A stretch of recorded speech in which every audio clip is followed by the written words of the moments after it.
So welcome everyone to the Snow Leopard Network Module 7 already on active listening in the context of community-based conservation.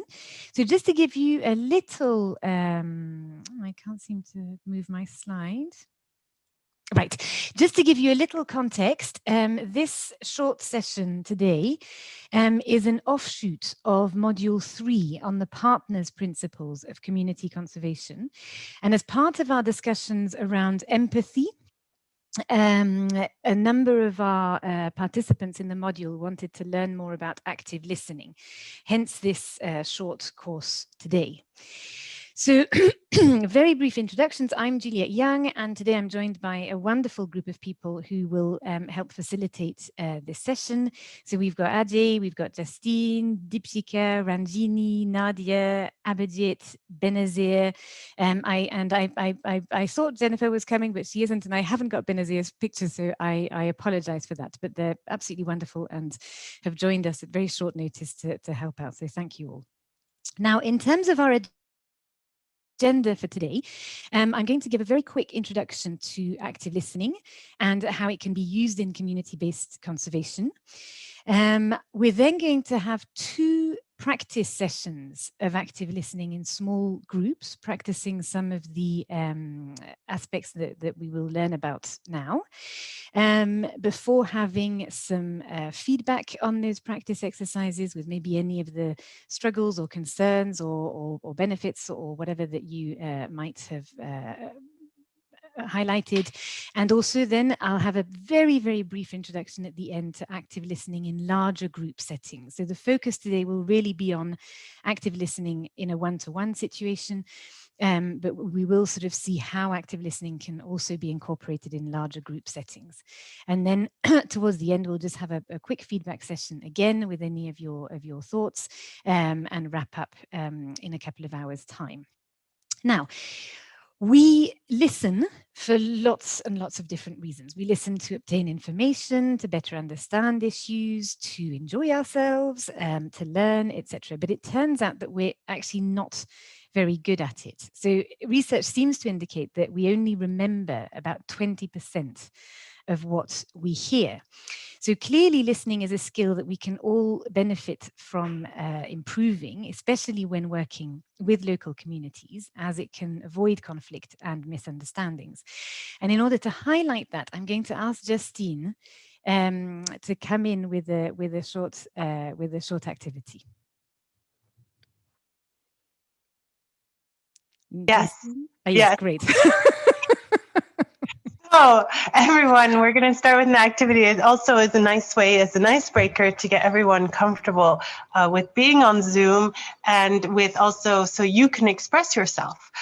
So what we're going to do, and some of you have already done this, it's very simple. I'm going to prepare the timer, which will be for 60 seconds. And then in those 60 seconds, your choice, camera or no camera, you can express yourself with sound. And we would like you to speak about anything about this course today, how perhaps you're excited, your experience in community-based conservation, whether you're tired, you had an awful night, so you're struggling today. We just want you to continuously talk for the next 60 seconds. And if okay, turn on your mic so that we can all hear each other expressing ourselves on top of each other. So do not worry if you are talking over someone. So are you ready? Can we ask if you're okay to turn on your mic so that everyone can hear you? And then here we go. Start. Start expressing yourself. Please. So I'm really excited about this. You know, I've quite leopards are very over the last week, and I hope that we continue safeguarding. Hello guys. And we'll be safeguarding the snow leopard because the snow leopard helps out, especially in community-based I thought that this might be something that for local communities, because Can we speak one by one? Like where we over the years, I have really found it So I really difficult. hope I that think it's very interesting. I hope that everyone from across Spain, different countries, this and the really sort of world, have the confidence you to know, keep try learning and listening, improving and practice and policy level and governments because we must keep trying and we must keep it's actually looking really through and providing this support exercise. to everyone across the range. Very And okay, we are done. Thank you. Thank you. Imagine the horror in the people who must be just joining in. That's a really good point.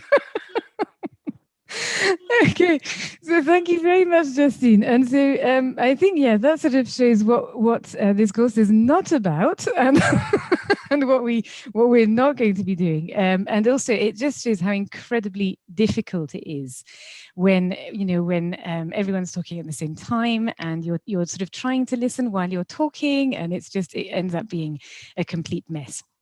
So today we're going to do the exact opposite of what we've just done in the last minute with Justine. Right, so active listening, what is it? Active listening is a way in which we can really improve our listening skills by making a very conscious effort, a very active effort, to hear not only the words that another person is saying, but more importantly, the complete message. So in active listening, we're fully engaged and we're fully immersed in what the other person is saying.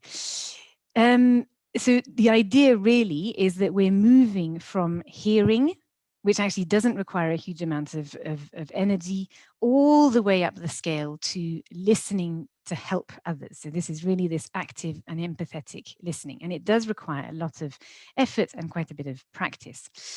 So active listening comprises both a desire to comprehend as well as to offer support and empathy to the speaker. So hence the link here very, very closely to the partner's principles. It's not critical listening. So you're not listening to the other person with the goal of offering your own opinion or your own advice. That's not what active listening is. Active listening is also not selective listening. So you're not just focusing on certain aspects. You're really focusing on the complete message that people are discussing with you. Active listening is very, very versatile. So it can be used in one-to-one situations. So for example, if you're meeting individual members of local communities, if you're doing research, so I use active listening a lot when I'm doing interviews, for example, but it can also be used in group situations. So when you're meeting local community groups, and also I use it a lot when I'm facilitating group discussions. And it can also be used not only in professional settings, but also in personal settings.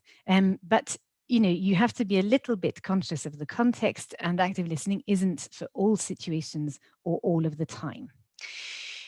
Now, the benefits of active listening in community-based conservation are really quite significant. It can allow you to see a situation from the other person's perspective, and therefore you can end up being much, much more empathetic with that person. It can allow you to understand a situation or a problem much better through clarification and discussion. Importantly, it can avoid you jumping to quick solutions that may not work. Because you're listening to the whole message, it really can help to avoid that trap. And it can lead to the other person finding their own solution, or in the case of community-based conservation, it can allow communities themselves to find their own solution, which may actually be much, much more effective in the long term. And of course, very, very importantly, over time, it can build trust. Now, as a first quick exercise, if you like, one of the key things to remember is that good communication skills require quite a high level of self-awareness and also quite a bit of practice. Now, there are loads of ways of understanding your style of communicating. This is one that I really like because it's basically got two sort of main axes, sort of direct versus indirect communication styles, and also sort of open and reserved scales. So I'm going to, in a minute also, I'm going to ask you which of these you associate with more readily. So we each, it's very difficult to just pinpoint us, obviously, in each of the corners, right? But we do have often a natural tendency. And this is the one that I'm going to be asking you to think about, because if you know your communication style better, and if you can tell what other people's communication styles are, it really does help when you're listening to different people.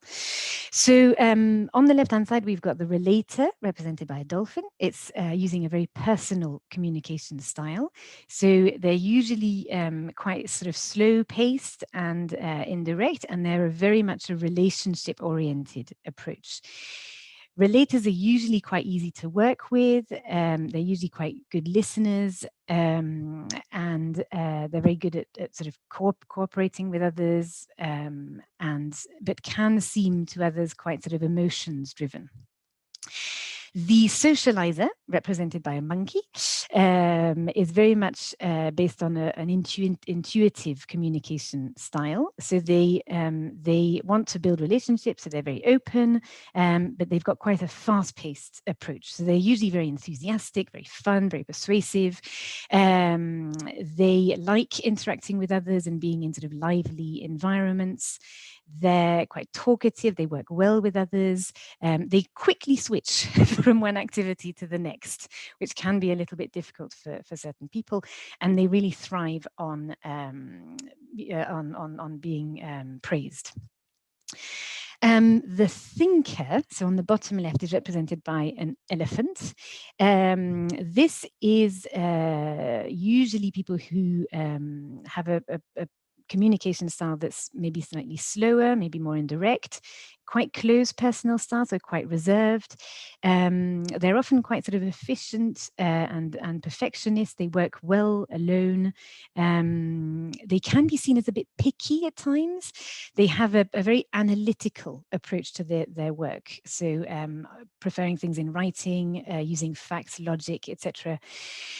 And finally, on the right hand side, bottom quadrant, we've got the director, represented by a lion. So that's usually quite fast-paced people, quite limited concern for relationships. They have a very functional approach to communication. So they can be depended on to get results, that's for sure, but they can be seen as having quite little concern in terms of the effect of those results on the feelings of others. So bearing in mind that we don't all always fit into nice little boxes, and that there's absolutely no right or wrong answer. It's just about self-reflection. Justine is going to put up a poll to see which type you naturally feel you fit into in terms of communication style. So would it be the dolphin? So very much more sort of relational. Would it be the monkey? Very sort of a socializer, very intuitive, very fast-paced, fun, etc. The thinker, so maybe slower, quite reserved, but really sort of taking an analytical approach. Or would it be the director, so quite fast-paced, limited concern for relationships, but gets results? Okay, so a few people have already started to vote. Again, I really want to stress this is just about self-reflection, right? It's just so that you know what your natural style of communication is and maybe what you need to improve on if you're doing some active listening. Harima is asking if there's a mixed trait option, Juliet. Yes. So exactly, as I said earlier, we're not all in one group. We can have bits of everything, but I think what I'm asking you here is just to sort of think, what do you think your dominant trait is? What do you think what do you think is the one that you would fit in most circumstances? Because of course we can adapt to different circumstances, right? I might feel I'm more of a relator, but in certain circumstances I'm definitely going to be a lion. And that's fine. So it's just really about the one that you naturally feel is the one you fit in best.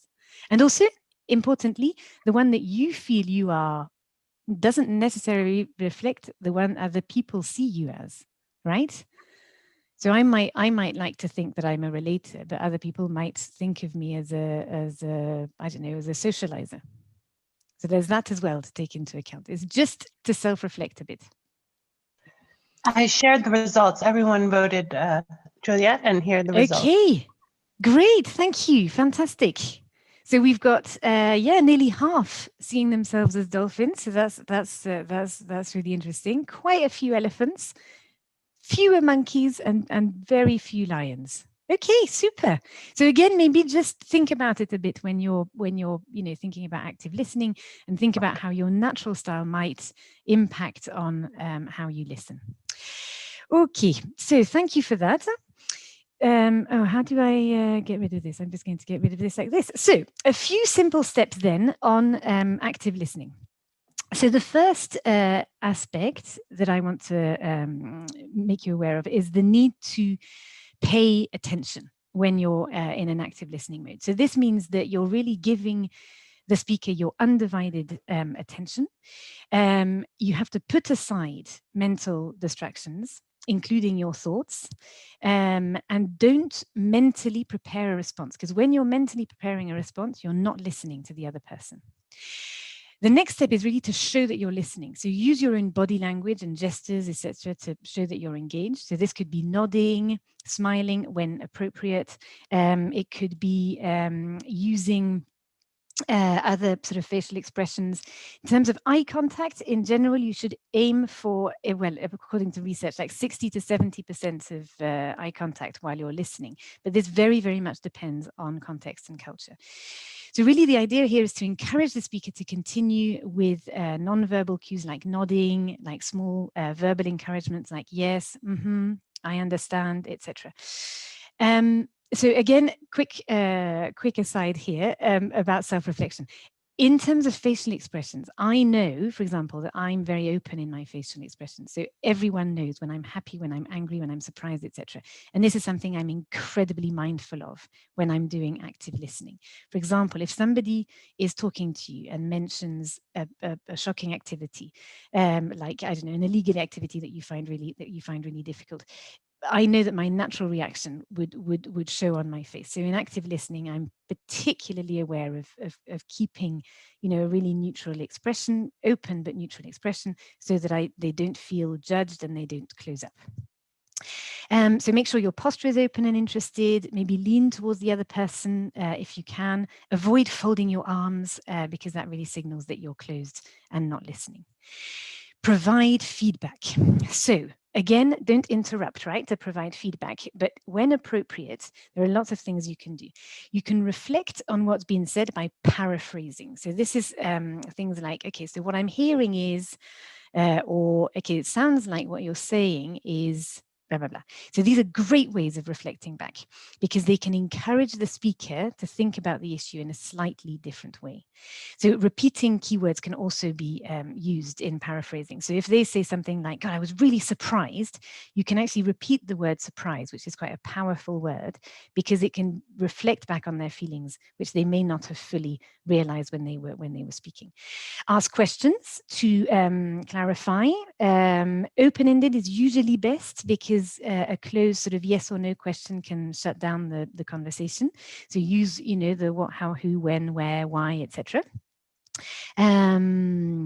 Summarizing can be really useful to check you've understood things properly, and check assumptions as well. So you can use things like, okay, am I right in thinking that or is this really what you mean? Just to check that you're not jumping to conclusions. Challenging can be quite difficult, challenging constructively. So this would be something like, okay, so you're saying that this made you really upset, but how did it manifest itself? Now, it can be quite difficult at the beginning because you don't want to jeopardize the trust that you're building. So I would say that challenging constructively is something you might do over time when you're more confident. Avoid judging or providing advice. So withhold judgment while you're listening. Also, avoid interrupting. It really is a waste of time. It just frustrates the speaker and limits the full understanding of the message. So allow the speaker to really finish each point before asking questions. It's fine if there are silences. Also, it's not a debate. Active listening is not a debate, so don't provide counter arguments, and also avoid providing advice. So this is just to emphasize that what may have worked for you might not for the speaker. So try and avoid things like, the same thing happened to me and I solved it by doing that, because it's probably not going to help the speaker at that point. Respond with respect. So active listening is really designed to encourage respect and understanding, and it goes both ways, right? So you also need to be open and honest in your responses. So it doesn't mean that we become completely neutral, right? It just means that we assert our opinions respectfully. And also just be really patient while you're listening, because we are capable of listening much, much faster than others can speak. So just a couple of issues to be aware of. If you become emotionally involved in a discussion, which is quite likely with active listening because of this deep sort of empathy aspect, it's okay to say so, right? So recently I interviewed somebody and his story made me really very sad, and I was quite upset, and I couldn't concentrate as much on what he was saying. And I actually told him that I was upset, and I told him why, and it was fine. We both just took a break, and then we started again. But it's important to be honest about that. Also, just a quick aside, and maybe we'll go back into it later in the course, but active listening can give listeners the impression that you're agreeing with them, because you're nodding, because you're saying aha, etc. So it's important to clarify with your listener that you are hearing them and understanding, but that the focus is to listen on to listen to what they're saying, rather than share with them your own opinion.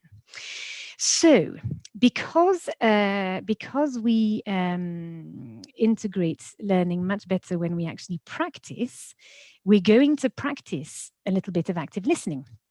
What we're going to do is we're going to divide into groups of 3, where in each group there's going to be a listener, a speaker, and an observer, and we're going to rotate 3 times so everyone has a go. And the speakers will discuss the biggest achievements, their biggest conservation achievement of 2020.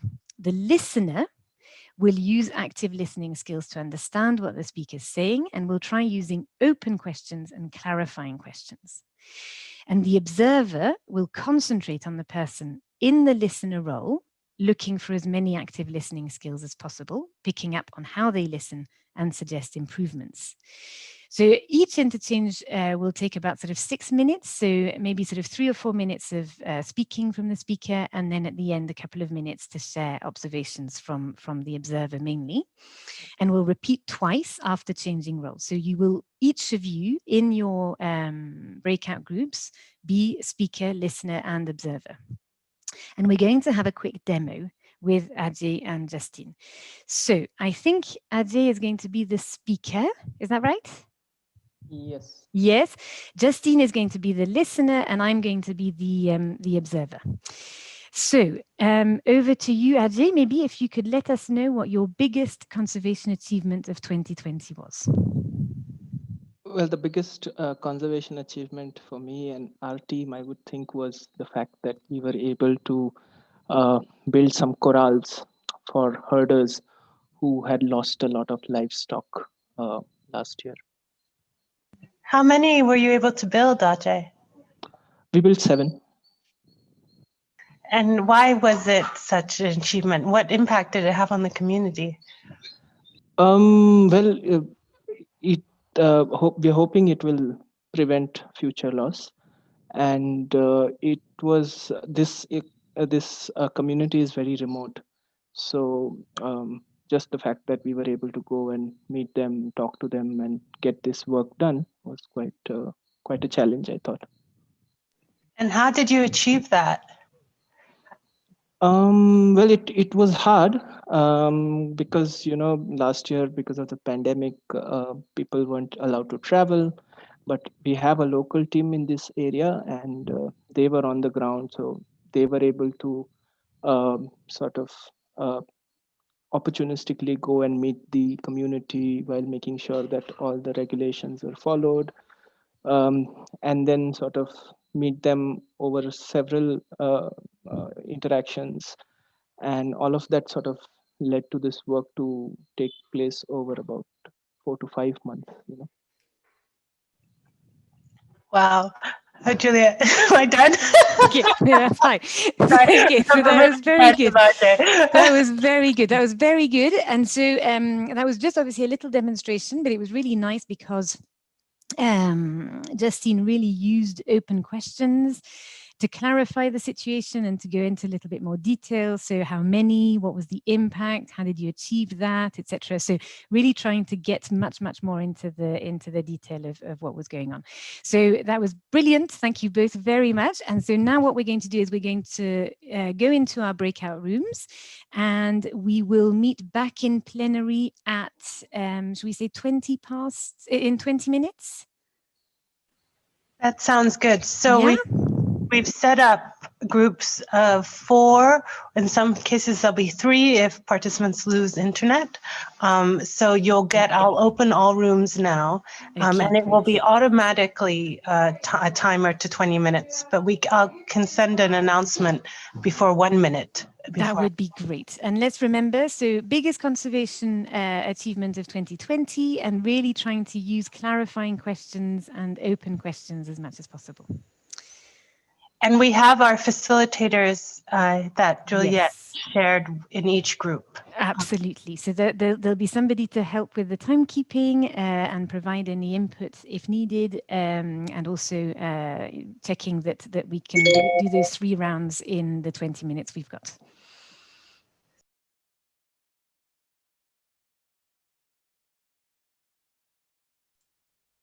Welcome back, everyone. Okay. So we had a really great time in our practice session. So I hope you all did as well.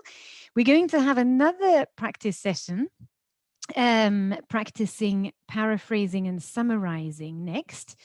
But before we go back into practice sessions, are there any concerns that you have and that you want to share with us? We will have a proper feedback session at the end, but just before we go into our next practice session, is there anything that anyone feels concerned about or worried about or has a question about at this stage? Remembering that we do have a feedback session at the end.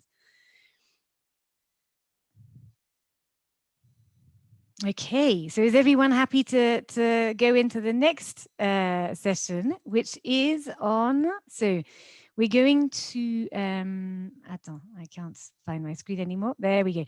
So the second practice session is the same, so 20 minutes, right? Everyone again has listener, speaker, and observer roles. The topic is a bit different. So it's going to be the person in your life who's most inspired you. And what I would like you to practice in this next session are 2 different active listening skills. Paraphrasing. So, okay, so what I'm hearing is blah, blah, blah. So you're reflecting back on what somebody has said, or I think you're saying that da, da, da, is that right? Or it sounds like what you're saying is blah, blah, blah. And at the end of your 3 minutes, as the listener, I want you to take a moment and then summarize back to the speaker what they've said to you. All right, so those are the two skills that I'd like you to concentrate on in this next practice session. Do you want Ajay and Justine to demonstrate again, or is everyone happy with just going into the practice? Just to clarify, Juliet, the paraphrasing happens when the other speaker is talking, right? Yes. So I'm not on top of them, but throughout their... Exactly. So the paraphrasing would be going on while the person is speaking. Obviously, don't force it, right? I mean, if it's difficult, then go back to an open question, etc. But it would be good to practice a bit of paraphrasing, maybe about one paraphrase or something like that. And then at the end of the 3 minutes, a little summary, just to practice summarizing. And Juliet, there's a question from Flavia in the chat. Yeah. Her question is about the camera. Should we look at it? Should we look at the camera? The camera when we're the listener. So no, it's just so that the observer can look at the body language of the listener. So it doesn't matter where you're looking. Well, presumably not at your feet or something, or out the window or something like that. But it doesn't matter where, as long as the observer can see that you're concentrating on the other person, that's fine. Great. And Vrushal has asked for a demonstration of the exercise. Okay, right. Well, Justine and Ajay, you're on. So maybe, Justine, you would like to tell us about the person in your life who's most inspired you, and leaving a little bit of room for Ajay to maybe try one paraphrasing, and then at the end, he'll summarize. Okay, and I'll just give you a couple of minutes so that we can launch into the next practice. Justine, over to you. Thank you, Juliet. And hi, Ajay. I mean, this is a very difficult question because it's hard on the spot to think of one person. So to me, there are many people throughout this world who has inspired me throughout my life. And I just, as I talk right now, I'm not sure who to choose. Okay. So first of all, thanks for stepping up to this, Justine. I know it's something that's really, really difficult, but I'm sure who's the first person that comes to your mind? Maybe we can speak about them. Okay, so the first person that comes to my mind maybe, and I don't actually know this person, but when I was 6, 7 years old, I remember going to a talk by this woman who was working on tiger conflict when I was growing up in India. And she was just sharing how she was working with communities with tiger conflicts in the 90s. And she was in her maybe late 20s. And I remember as a 6-year-old child being like, wow, this young woman works with tigers, and I think it struck me, but I don't even know her name. Wow. So if I'm getting you right, you're saying that this person who you may not remember their name is someone who worked in tiger conservation in India, but this person has left such a deep impression on you that you still remember her. That's really, really fascinating. Yeah, I think it just made me realize that it was a career option. When you're told you only can be a doctor or teacher or whatever other set careers, but this was she was doing this as a career, and also I was struck by how young she was doing this work, and just a young and working with conflict. She would talk about the really difficult challenges they faced when tigers maybe killed young children, for example, or even livestock. And it was just, it just struck me that she was trying to do this, to work on such a challenging issue. Thank you, Justine. That's great. Ajay, maybe you could just take a moment and then summarize back. Yeah. Justine, so thanks, Justine, again. I mean, that's really, really exciting to know that you were inspired by this person, this lady who you don't recollect properly about who she was, but you remember what she said. And that she became an inspiration to you to take up conservation as a career. So I think we all have to thank that lady for making sure that snow leopards are benefiting from you choosing to work on snow leopards and the high mountains in Central Asia. Thank you very much, Ajay. That was brilliant. So as observer, I noticed that Ajay was excellent at the beginning at really understanding that it was difficult for Justine to reply to the question, but being incredibly encouraging, and really sort of encouraging her to try and focus on someone with an open question of, well, who's the first person that comes to mind? So that was really nice. There was a really good paraphrasing there when he said, what I'm hearing is that, there was this person who, well, you can't recollect her name, but made a really big impression on you. So just reflecting back onto Justine what she'd communicated in that way, and then a really nice summary at the end, thanking Justine again for sharing that information with her, and then just summarizing some of the key aspects that Justine had highlighted. Good. So maybe we can, Justine. Yeah, just a quick question. What often goes wrong that you might want to flag us before we... Well, we're going to talk about that in the feedback afterwards. Okay. Give us a heads up. Don't worry, it will come out.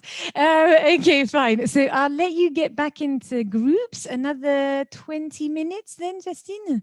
Yeah, I just opened them. Okay. It's automatic 20 minutes. Fantastic. Thank you. See you back in 20 minutes.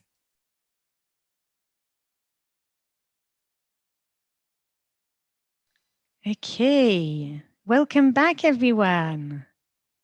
Right, good. And people are still smiling, which is a good sign. Okay, great. So we're going to have a bit of a feedback session on those practice exercises. I think what we'll do, Justine, I don't know if maybe we can use a whiteboard or just, I don't know how we want to do this. We could just do it quite open, but I would really like to start with asking you how you know what you felt about the practice exercises in terms of what you enjoyed. What were the things that came out of it that you really enjoyed, or that you felt were really positive? So you can use the chat, or you can just put your hand up maybe, and okay. So we've got something from Evtika. So paraphrasing is a good tool to take the conversation into more in-depth and explore more. Okay, great. We were discussing how paraphrasing helps us validate, make sure we've interpreted it in the right way, or we're going to the right way. So to kind of paraphrase in a question-wise way, not in a sure, this is what you for sure said, keeping it open, being like, am I right? Exactly. Yeah. So it can really help check that you've really got what they're telling you, and it might be that you paraphrase, so that you were saying, oh, the examples of paraphrasing that go wrong. It's not that they go wrong, but you can sometimes say, okay, so what I'm hearing is that this person really was the biggest influence in your life, and they might say, no, it wasn't the biggest. It was just somebody who had an influence, but that's fine, because that's clarifying the fact that actually what you're interpreting, or what your assumption isn't quite what they were saying, or that they're reflecting back and thinking, actually, you're telling, I've just told you it was the biggest person. You've just told me back, but actually that's not true. It was just one of many. So that's fine as well. It just helps them go a bit more in depth into something. So it can be seen as a clarifying question as well.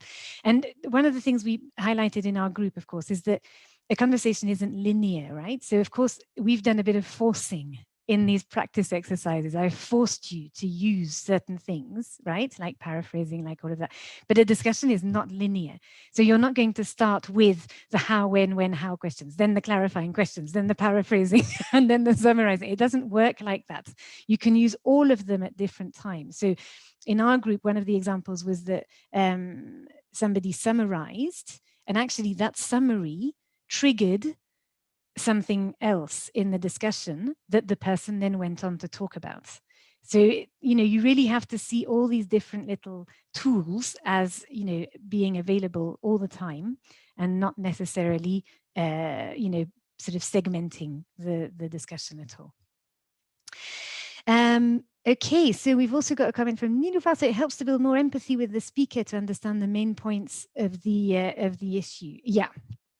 Absolutely. So I think that's something that that definitely comes out, and this is really why there's such a strong link in active listening with the partners principles in terms of empathy, because by understanding that person better, by understanding the situation better, you can really feel much more empathetic. You can really feel yourself in their shoes much better. Yeah. Okay. Anything else in terms of some of the benefits maybe that you took out of that discussion? Maybe in terms of when you were the speaker, because it's quite rare to have someone concentrating fully on what you're saying. So Actually, how did it feel as speakers? Juliet, I wanted to add to that, because as a so the listener part, because exactly this, that it's so hard to be in the moment and be there for the person when they're speaking, and you find yourself drifting away many a times, like oh, your thoughts are going somewhere else, and was something that she said, it has happened to me. Yeah. So that kind of goes away, and then you're not there anymore. So I think it comes with practice, and I think I need a lot. I'm sure you did, Deepika. I think you're being a bit harsh on yourself, but it does take practice. And even when you feel that you've cracked it and you're fine, you still learn a huge amount all the time. Yeah, and it does take a huge amount of energy. It's very, and that's why it's called active listening. It's definitely not passive or low effort. That's for sure. Okay, so we've then got a question from Aliana. Yes, it's absolutely. So when that's very true. So when the topic becomes quite emotional, paraphrasing can help them to see a topic in a different way. So that's a really nice aspect of paraphrasing. It can really allow people to have a slightly different perspective, but still be reflecting back on it in themselves, which can be really, really useful. Absolutely. And then there's a question: can questions be very specific? Or should they stick to who, how? No, they can be very specific. So especially when you're clarifying issues, you can say, so and when you say like how many chorales were built, it's very specific.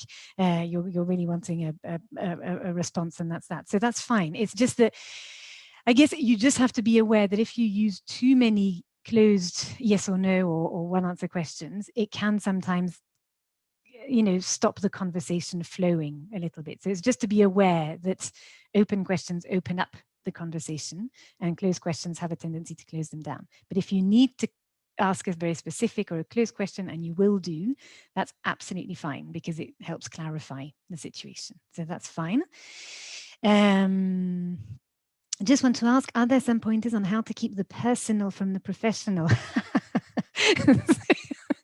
So that's a really difficult one. And no, sometimes the deeply personal will come out, even if you're asking professional questions. So that's one of the issues with active listening. You're never too sure where it's going to take you, because it is opening up the conversation, and it's and so you don't know what's going to come back.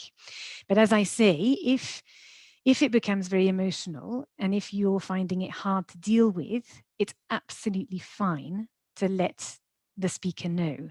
It's happened to me numerous times, because I do have a tendency to become very empathetic, and I do have a tendency to become quite emotional. But it's fine to just let them know the impact that it's having on you, that it's not a negative impact, it's just the impact that it's having on you. And it means that maybe you're not going to be able to listen as closely, and maybe you could take a break or come back later or whatever. That's absolutely fine. Just being really honest and open about it is fine. But no, I can't guarantee that it'll veer into the personal. And so is it okay to focus on the personal at times? Yeah, it depends on context, of course. You don't want to force someone to talk to you about something that they just don't want to talk to you about because it's too personal. But if it's their choice to talk to you about something, then that's fine. But it really does depend on context as well. So you just have to be mindful about that. Is it okay to go with the flow of emotions to make the speaker more relaxed and comfortable? Yeah, absolutely. But again, one of the things that I do a lot is I reassure the people I'm speaking to in advance that it's a safe space. So for example, some people will then, when they get too emotional, when I'm doing an interview, for example, will say, could we turn the recorder off? And I'll say, absolutely, it's absolutely fine. And then, we can have a discussion, and when they're ready, we can turn it back on. But again, it's just constantly just checking with them that they're okay.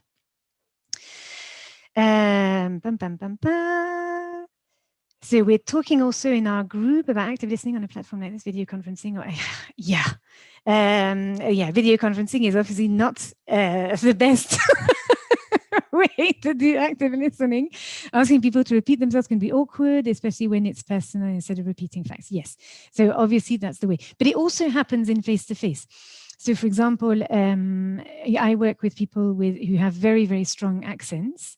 And sometimes, they're talking about something very personal, quite emotional and everything else. And I actually can't, understand everything that they're saying.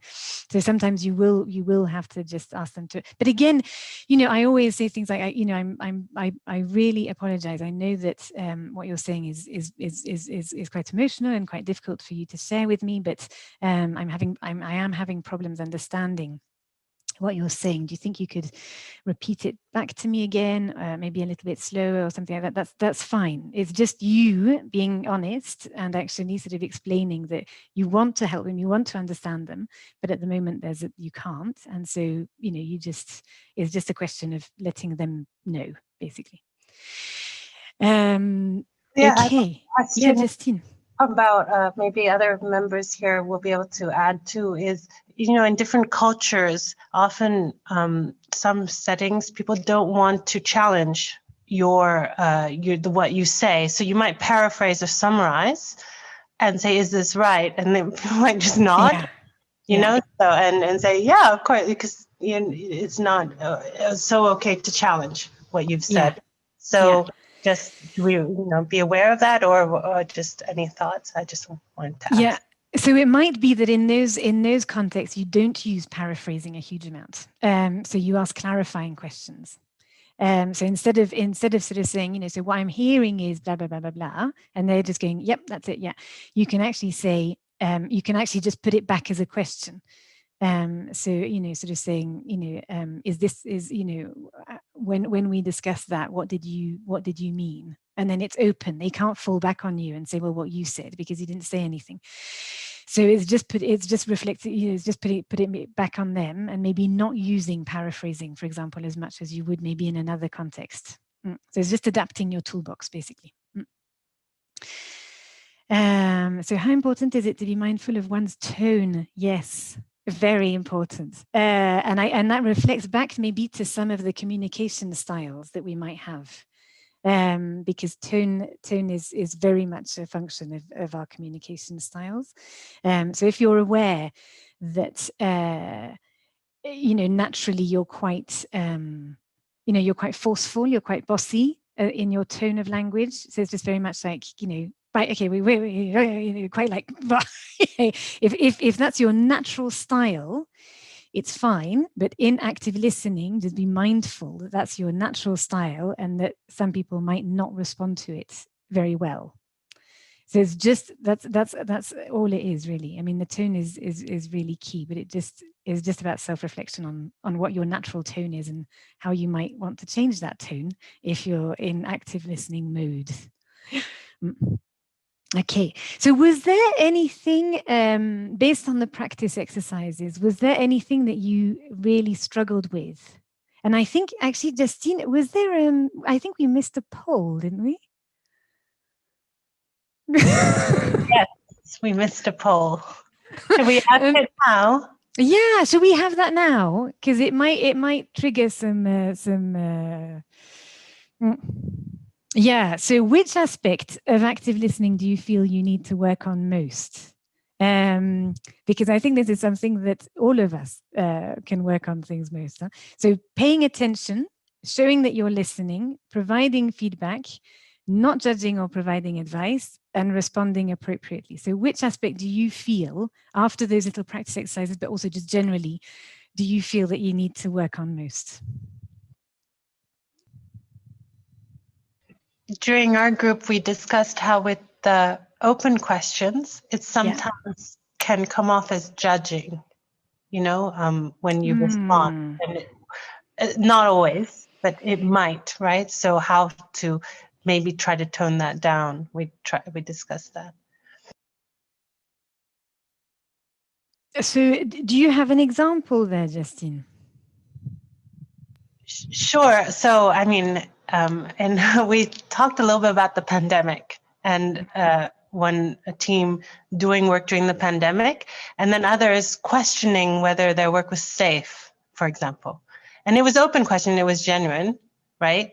But if a person was very concerned about whether it was safe or not, in this circumstance, they didn't feel that case. But if that was the case, they might feel put in a corner, being questioned more than. So that, I mean, that's just a broad example. Yeah, I think it depends quite a bit on how you ask that question. So some open questions will start with a how, when, who, whatever, but actually then become quite judgy. So if I ask something like I don't know, and how do you think and how do you think that that made you come across then? If you're asking with that sort of tone, it's probably going to feel a bit judgy from the other person's perspective. So there's the issue of tone, but there's also then the issue of how you phrase that question. Something like, well, how could they possibly not have seen you as really extreme? So it starts with the how, but there's there's a whole heap of judgment in there that's probably going to be quite difficult for the other person to deal with. So it's not, so the how, who, what, when, whatever is not just like a nirvana of open, happy questions. You can phrase those questions in a way with your tone and with the way in which you phrase that question, which are going to be very judgmental. And that's where you have to then be careful in how you phrase that whole question and the tone of voice that goes with it. Okay, so we've got the results of the poll. So it's lovely to see that in terms of the paying attention and showing that you're listening, people are really quite confident, which is great because those are two of the really key things, right? If you can show that you're paying attention and that you're really listening to what that person has said, basically that's you're like really, really in a good position for active listening. So I'm incredibly encouraged by that, and well done, everyone. And then there seems to be some aspects that people feel they need to work more on in terms of providing feedback, not judging or providing advice, and responding appropriately. So that's all fine, because those are the things that you can practice as well, right? So you can really practice this providing feedback. You'll find actually, also because silence are wonderful, you'll find that you don't have to provide a huge amount of feedback to get people talking sometimes, right? So there are people that are quite difficult to get input from. So there you will have to make more of an effort. But with a lot of people, if they feel that they're being listened to and that you're giving them 100% of your attention, they will open up and they will talk to you. So you don't put too much pressure on yourself in terms of providing feedback, because that is something that actually quite naturally happens. So I think that's all right. And then not judging or providing advice, yes, that can be very hard. And that's something, again, where self-awareness comes in. Be aware of the things that you find difficult to deal with or to accept or to not judge. And that, again, will help you, be better prepared maybe when it happens, or, to try and help you think, okay, this is not the moment to judge. This is not the time to judge. I'm in an active listening mode. I'm not in a judging position. And it doesn't mean that you're completely neutral. It doesn't mean that you agree with the person talking to you. It just means that at that point, you're there to listen to their perspective. And providing advice, is really tempting, isn't it? But, but it's one of those things we just have to be quite mindful of. And responding appropriately, again, is just a question of respect and openness. So that's really just something that you just have to, again, practice a bit. But I think the real positive about this poll is that there's two key things of paying attention and showing that you're listening are things that you feel quite confident about, which is wonderful. Okay. Yes, and Nilufar says, well, thank you, Ajay, for sharing that video. And it was always thinking, okay, if I don't provide any advice, it means I don't listen. And that's not the case, right? It's actually what you're doing is that you're giving them the space to come up with their own solutions. Right. So anything else in terms of what you like from the practice exercises that you found really hard? Bearing in mind, it was all a bit, obviously, it wasn't like a normal conversation, right?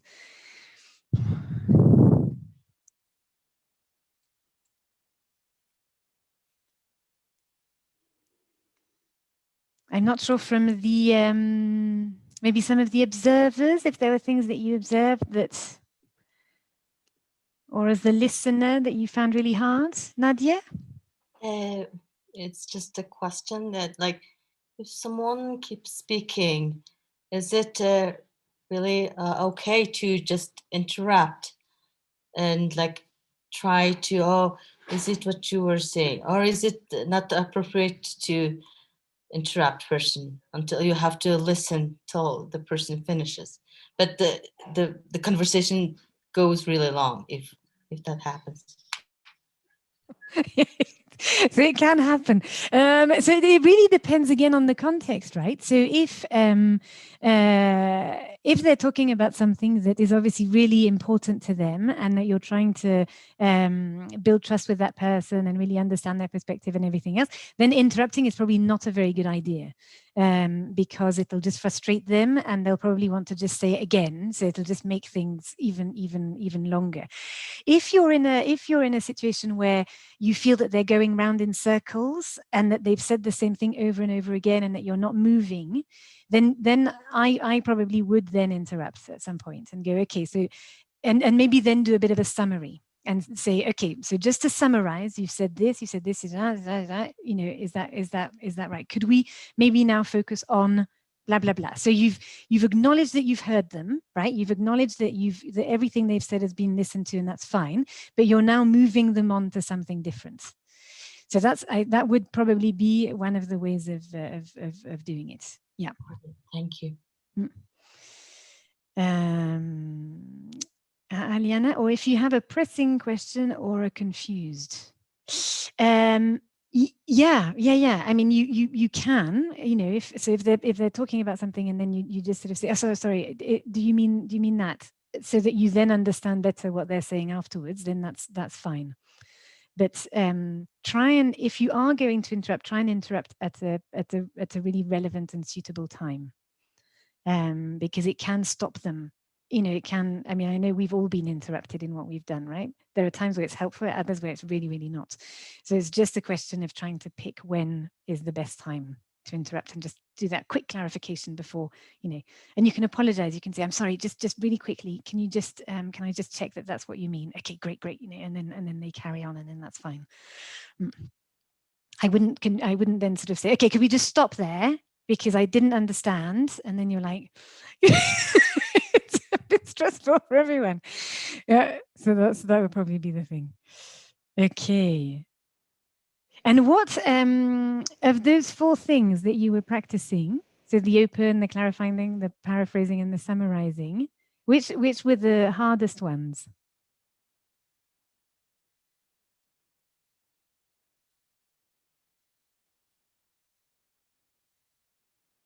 Were they just easy? Juliet, I always find paraphrasing very difficult because, okay, like Nadia said, you don't know when you want to sort of come in and, you know, without sounding someone like cutting them off suddenly.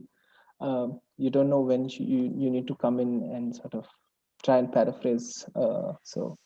Yeah, I would agree. Paraphrasing is also the one that I like least. So again, that's really nice. That's just self-awareness, right? You know it's there, you know it's in the toolbox, right? But if there's one of them that you really don't like, then don't use it as much, right? Or don't use it at all. It's absolutely fine. It's just a question of what you're comfortable with. Don't force yourself to use tools that you think are going to be difficult and not really your style. That's absolutely fine. Right. Okay, so yes. So why or when would you use paraphrasing? It's just really to reflect back on the other person, what they've said, just to make them think of the situation in another way, really. And it can help to clarify as well. Yeah. So that's so I had a nice example in our group where somebody was talking about the person who'd influenced them a lot, and they said, okay, so what I'm hearing is that this person acted like a role model, and so, you know, it was just reflecting back on that person, what they'd heard, but with a different word, which was the role model. And actually that was a really nice way of reflecting back on that person and making them think, was it a role model? And then going more detail.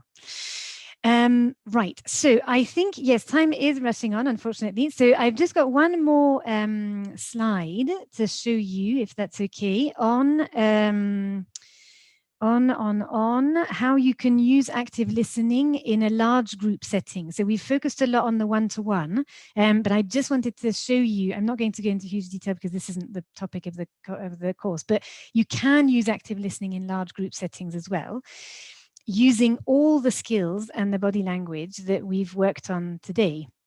So, for example, you would face the audience, you would use eye contact. So that's especially important, of course, when you're listening to the person talking, but eye contact in that sense can also be very useful to encourage perhaps less engaged people to join in.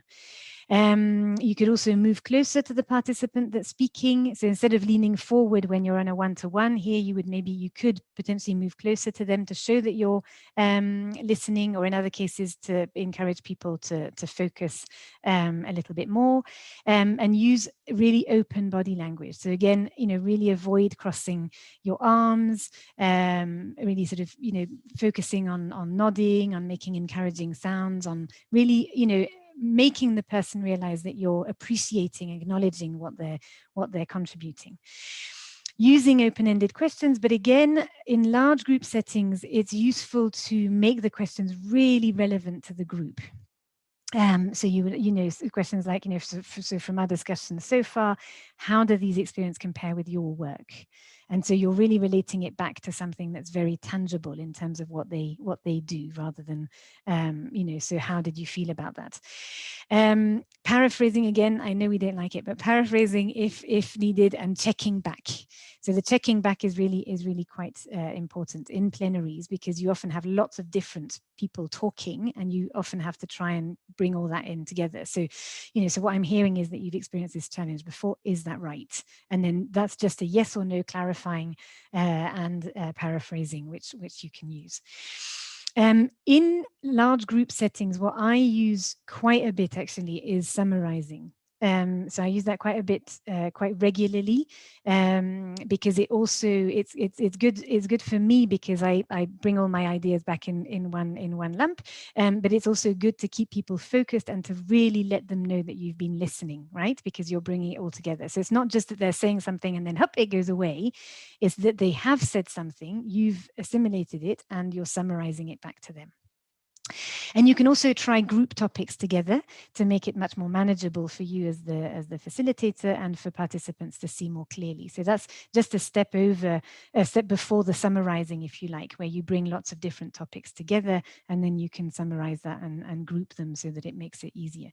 So it's really, this slide is just to show you that you can do active listening in lots and lots of different contexts, including large group settings.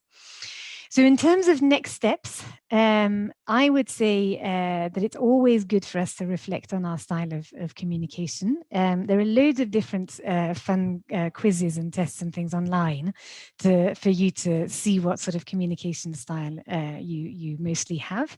But that self-awareness is really, really key. Also, be patient and kind to yourself. Active listening really does take practice, right? And even when we do think we've got it, we can make mistakes, and we're always learning. So just don't be too hard on yourself in terms of active listening. What I really enjoy is actually learning from others and from others' mistakes. So try and recognize active listening in day-to-day life, like television interviews, facilitators, etc. And also try and look at situations where people are pretending that they're listening, but they're not, because it becomes very, very obvious after a while. If you can, do just loads of practicing in really safe settings. Again, it can be with absolutely anybody or in any context, but just, obviously choose your setting, but practicing is really key. And just be really open and honest with yourself and with others. In active listening, I think respect is a key word, and it really goes both ways. So that's that. Right, so we've got, I think we're nearly at the end. No, we've got another sort of 10 minutes. So I just want to maybe take that time to see whether there are any final comments or suggestions or ideas or anything like that that you might want to share?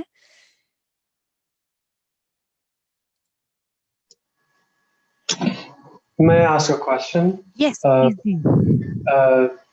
Because it's active listening, and now, this talking we mainly focus on the conservation. So, is that any experience when you use active listening in daily life, personal life, maybe help you to do that? Like this is what I'm thinking. Yeah. So you can definitely practice active listening in your personal life, because the tools and everything else is the same as what you would use in your professional life. So that I would really, I mean, that's something that I would really sort of encourage in a way, is because it's you can use it in different contexts, but you use it in the same general way. In terms of the partner's principles, Julia, I guess active listening is also really important in negotiations, right? In terms of trying to work towards something, because in community conservation, it's not negotiating for our benefit, right? It's negotiating for everyone to be on the same page and moving forward. So I don't know if you have any comments related to that. Have you used it do you have examples you've used it for? Well, I think that's absolutely right. I wonder actually whether Ajay, whether you could maybe share with us some experiences of active listening in a negotiation that you may have worked in. Yeah, I don't know if this is a good example or a bad one, but okay, we can learn from anything. It's fine. Sure. So when we go to the to have these conversations with the community, and this was very early on when I had sort of just started working. I didn't understand the language of that region, and I still only understand bits and pieces of it. So we were sitting in a negotiation, and this negotiation was largely being led by our field coordinator, who did much of the talking. And so there were these members within the community who were putting their point across, and my colleague Tinley, who also is part of the community, but he was sort of trying to negotiate this whole thing with them. And I was maybe in the spirit of trying to at least come across as listening actively, was shaking my head very vigorously in sort of almost, I think, in sort of agreement, until Tinley sort of pulled me aside and he said, they're sort of trying to put across a very tough demand, which we are not really agree we don't want to agree to. So he told me to go a little easy on that shaking of my head. So yeah, so those kind of accidents do happen. But exactly. But they're not irretrievable, right? So it's fine. It's just a question of being aware of it. There you were lucky because Tilly could tell you, okay, stop the nodding. But but it is, and that, I think that's a really nice example, because it shows that, of course, during a negotiation, you have to using active listening, I think, can be a really, really good thing. But Ajay really highlights this issue that in active listening, there will be this perception that you're agreeing with them. And that actually maybe you're not, right? But there's a balance to be had between encouraging them to share with you, and being neutral in that you're not agreeing or disagreeing with them. And maybe that's something, if I think at some point you will be aware of it, because they might say, you might be nodding and they'll say, oh, you see, you agree with me. And you'll be like, and it can sort of, sometimes it can be a bit surprising because you're not in that frame of mind at all. But you can then say, again, in terms of being honest and open with them, you can then go back and say, well, actually, I'm not agreeing or disagreeing. What we're doing at the moment is that you're sharing this information with me, and I'm really appreciating understanding your perspective. And that's fine. That's absolutely fine. But just, just be aware that you might be perceived as agreeing with them when actually what you're trying to do is just being encouraging in terms of sharing that information. So I think Ajay's point there is a really good one, that you especially when there are languages, you just can come across as being a little bit too enthusiastic about what, what they're saying, including very difficult demands. Yeah. Okay. I remember Nadia also had an example from Mongolia. I don't want to put her on the spot. Great. But I remember. Nadia, did you want to share an example with us? That'd be great. I think it's in the partner's online toolkit, but I'll just make it shorter. That also we had this situation. One of this colored snow leopard shot by a local herder, so we have to visit the place where this incident happened. So we went with our director called Byra.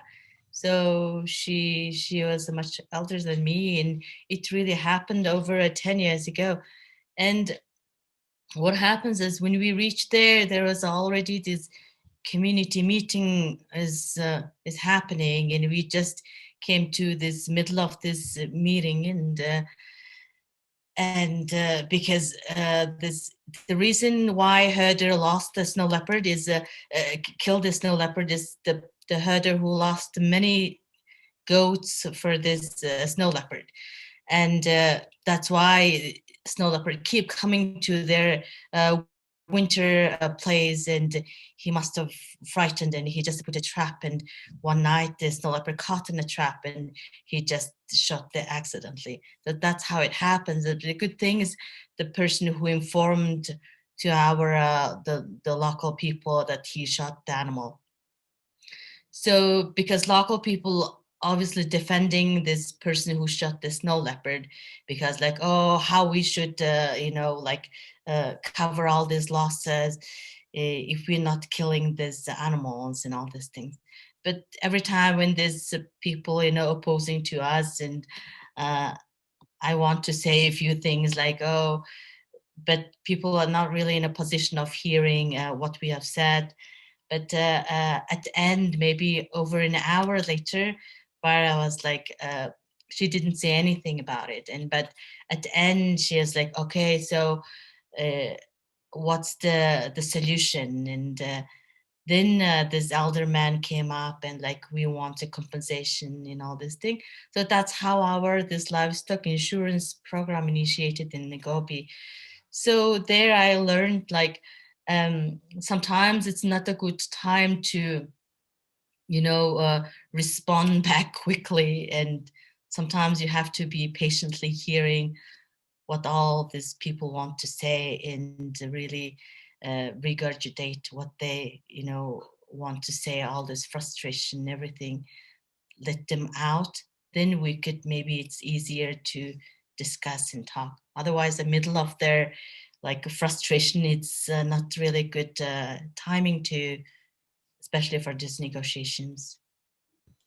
Oh, that's a lovely example, Nadia. Thank you very much, because I think it's, I mean, there must have been something in Bayra's demeanor, her posture, etc., to say to the others, okay, I'm ready to hear you. So even if she didn't use a lot of verbal cues, she probably used quite a lot of non-verbal ones. Like she was quite open. She probably had, she was probably nodding. She was very encouraging, etc. And she got all that information. She got all that anger. She got all that frustration, etc. out. And I love the fact that after that, she acknowledged that there was an issue and reflected back to them of, okay, well, what's the solution? What's your solution? So that, so she wasn't being on the defensive, she wasn't being aggressive, she wasn't, there was none of that. It was really just I was in a position of defensive mode, so. Yeah.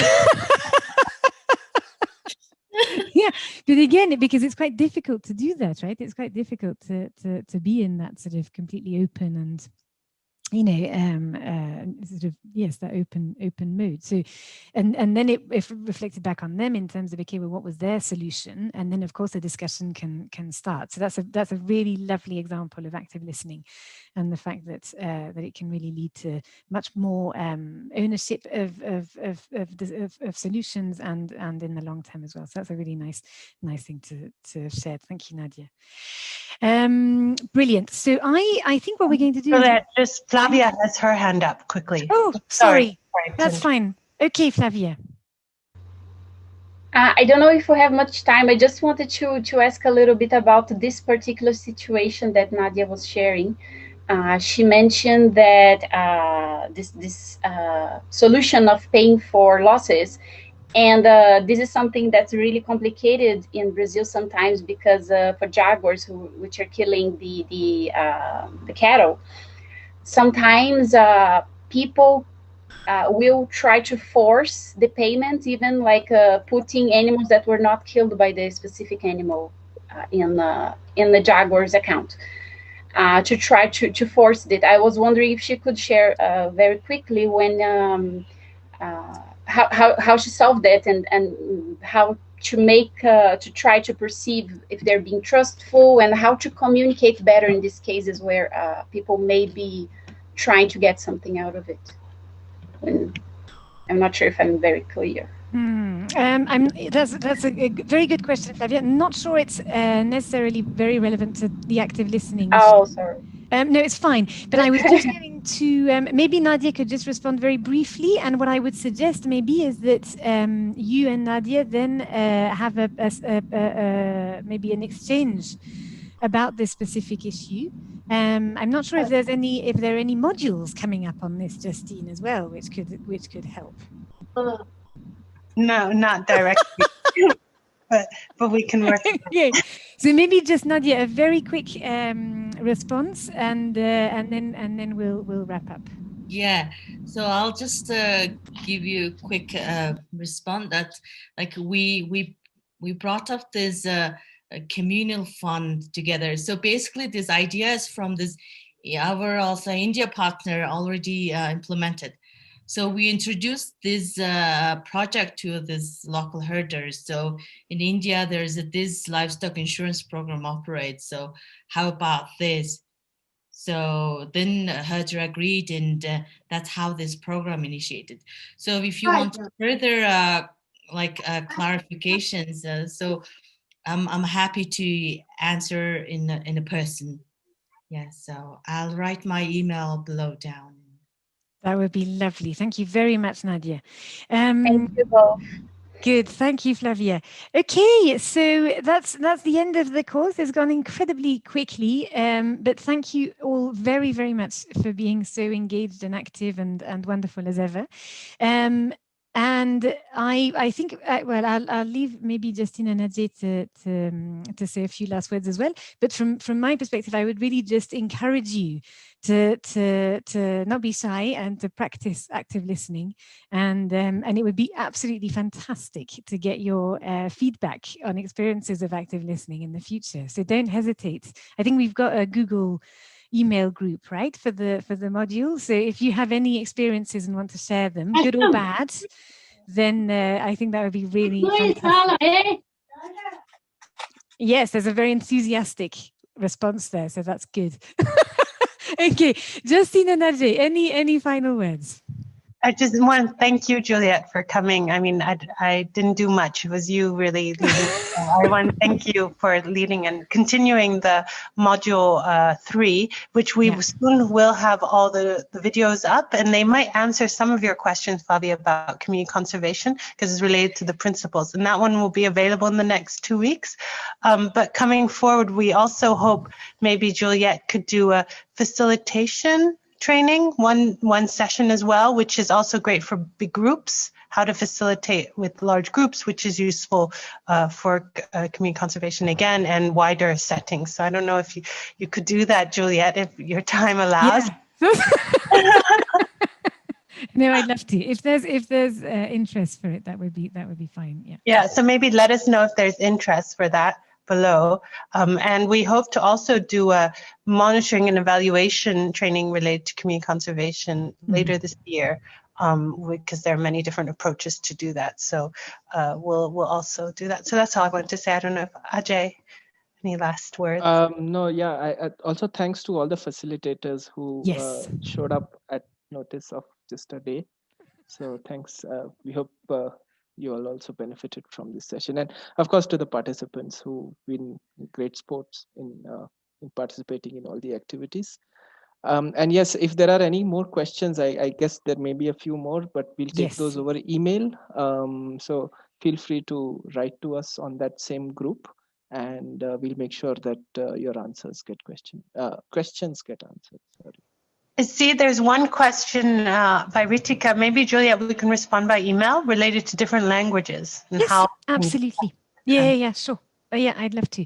Again, I mean, any questions at all, either you can just email me personally or the group. But I do think sharing experiences is always useful. So don't hesitate to use that platform to communicate. Okay, so thank you everyone, the facilitators, the participants, Raki for doing all the organization, all this, and I hope to see you all very soon for another module. Okay, have a lovely day. Bye, everyone. Bye.